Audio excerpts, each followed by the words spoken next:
In one small Illinois town, a 7-year-old's scream echoed off a creek. 15 miles away, a man who would become one of Chicago's most notorious killers would later tell a single chilling sentence. "I met a man like him once as a child." That claim, that he had once been taken by John Wayne Gacy, would haunt investigators and headlines for decades. Tonight, the crimes that terrified a region, the survivor who escaped, the confession that upended 2 murder prosecutions, and a dark, unresolved question: did one infamous killer touch the life of another?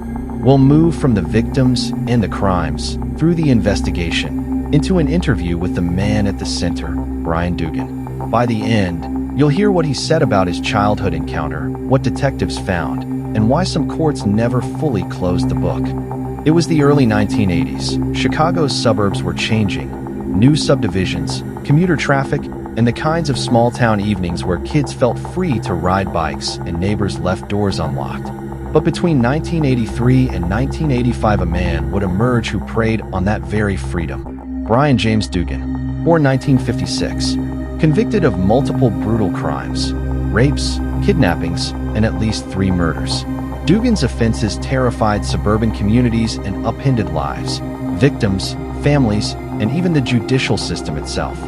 Authorities say the suspect followed victims, forced them into his car. First, the victims. Donna Schnorr, July 15, 1984. Donna Schnorr was 27, a nurse, a neighbor, someone with a routine interrupted by a single terrifying moment at a red light. According to prosecutors, Dugan ran her off the road, forced her from her car, raped her, and later drowned her in a quarry. The community mourned, and police searched for answers. Melissa, or Mel Ackerman, June 1985. In the spring of 1985, Melissa Ackerman, 7 years old, was riding her bike with a friend when she was confronted and taken. Her friend escaped. Melissa's body was later found. The kidnapper had left a trail of evidence investigators would use to link the crimes. Jeanine Nicarico, February 1983, case later connected to Dugan by confession. Jeanine Nicarico's case would later become a legal and public spectacle. A 10-year-old abducted from her home, a conviction that would be overturned, and, ultimately, a confession by Dugan that unsettled the public and complicated the justice system. Investigations are a slow grind of interviews, forensic tests, and luck. In June 1985, after Melissa's abduction, police made a discovery that would quickly bring a suspect to light. Opal Horton, the 8-year-old friend who escaped, gave police a description of the car and the man. Police tracked leads, and the very next day detectives arrested a man at work after an observant officer noted defects and learned the man had a vehicle like the description. Archival police statement. We followed up the description, the vehicle, and witnesses. It wasn't long before we had our suspect in custody. Investigators found physical evidence in Dugan's belongings that tied him to the Ackerman crime. Faced with the possibility of the death penalty, Dugan took a plea deal on some charges, leaving parts of his story told only in fragments and unofficial confessions. And then came a claim that sounded impossible. Dugan said that as a boy he'd once been abducted and molested by a man, and years later, when he saw John Wayne Gacy's face in the papers, he believed that man had been Gacy. If true, the 2 most infamous names of violent crime in Illinois now had a troubling, personal link. Reporters and prosecutors examined the claim with skepticism. Gacy's methods and hunting grounds, according to some prosecutors, didn't neatly match Dugan's description. Yet Dugan's account had the raw detail that made journalists lean in. He said he was a boy, offered a ride, taken to a deserted place, molested, and then returned to the pickup point, handed money, and dropped off. Dugan said he had been a juvenile who accepted a ride from a man, who later forced him to perform sexual acts and paid him $20 before returning him to town. After seeing John Wayne Gacy's face in the press, Dugan believed the man was Gacy. To be absolutely clear, major reporting documents Dugan's claim, but prosecutors at the time warned that Dugan's story didn't match all known facts about Gacy's pattern or locations. It remains a claim, not an independently corroborated detail of either man's crimes. The heart of any true crime documentary is the human voice, the victims, the investigators, and sometimes, incredibly, the perpetrator. In prison interviews and statements, Dugan described himself and his past in chillingly flat terms. He was evasive about motive, sometimes brutally candid about actions, and occasionally offered details about his past trauma. Brian, documents show you were abducted as a child by an adult and forced to perform sexual acts.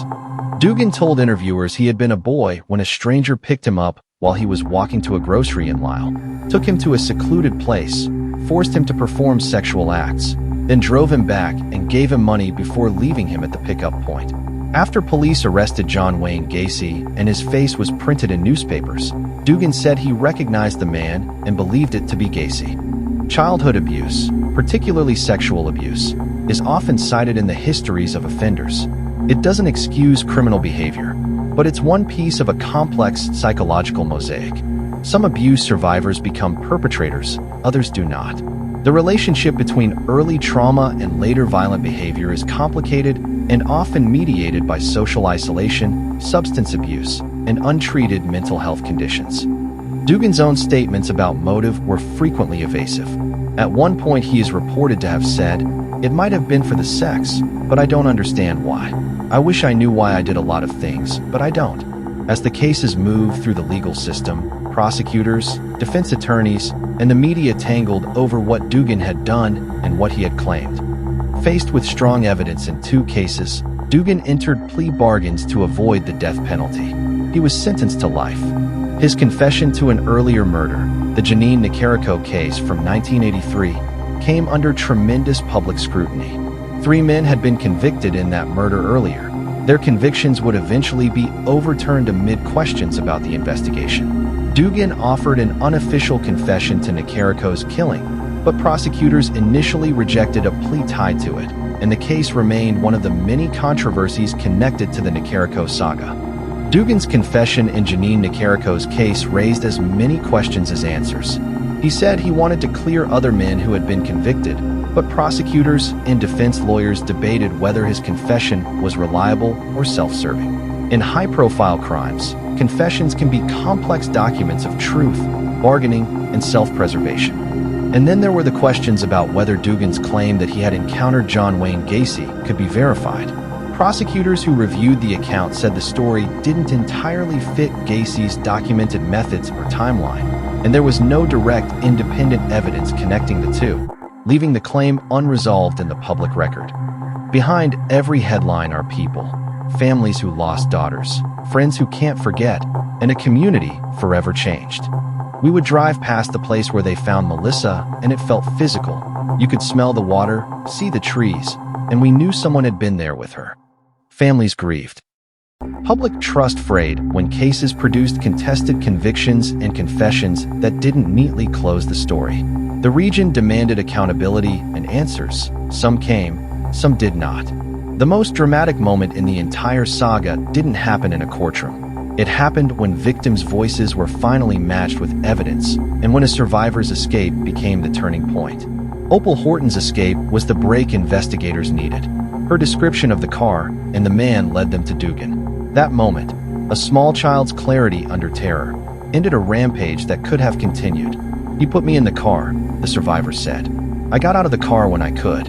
Once arrested, Dugan's recorded confessions, the forensics, and witness statements built the case. In court, Dugan negotiated pleas, and 2 life sentences followed. Another case, Nicarico's, remained entangled. Justice, for some families, felt partial. And the other line, the one that kept resurfacing in papers and prosecutors' files, that Dugan, as a boy, had been abused by another killer. If true, the idea that one predator shared an unrecorded victim with another predator made the case feel like an echo across generations of abuse. But if untrue, it was a claim that complicated the search for motive, and may have been a bid for infamy, empathy, or explanation.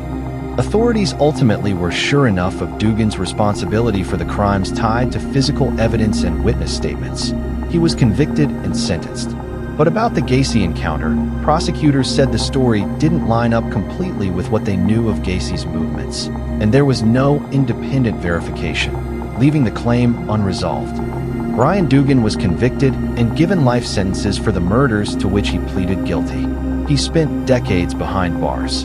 Illinois later commuted some death sentences when capital punishment was abolished for the state, meaning his fate was sealed in prison rather than by execution. Legal scholars and families will debate what justice looked like in these cases for years. The Jeanine Nicarico case notably produced wrongful convictions earlier in the saga and highlighted the dangers of rushed or flawed investigations. That ripple effect altered how prosecutors, defense lawyers, and investigators operate in high-profile cases. Two questions linger. First, why did Brian Dugan do what he did? He offered no simple motive, a mix of sexual deviance, opportunism, and, perhaps, trauma. Second, did John Wayne Gacy ever touch Brian Dugan's life? Dugan said yes. Investigators found the claim plausible in some ways, impossible in others. Without independent corroboration, it remains a dark, unnerving footnote, a claim that tells us as much about the hunger to understand violent men as it does about the limits of proof. If anything unites the stories of victims and perpetrators in this documentary, it is this: violence leaves a mark across time, in families, in small communities, and often in the confused memories of the men who committed. Some answers come with trials and evidence. Others remain, stubbornly, in fragments. If you found this episode compelling, subscribe for more case deep dives. Tell us below, which part of the Dugan story unsettled you the most? The crimes themselves, the confessions that complicated other convictions, or the claim connecting Dugan to another notorious killer? We read every comment.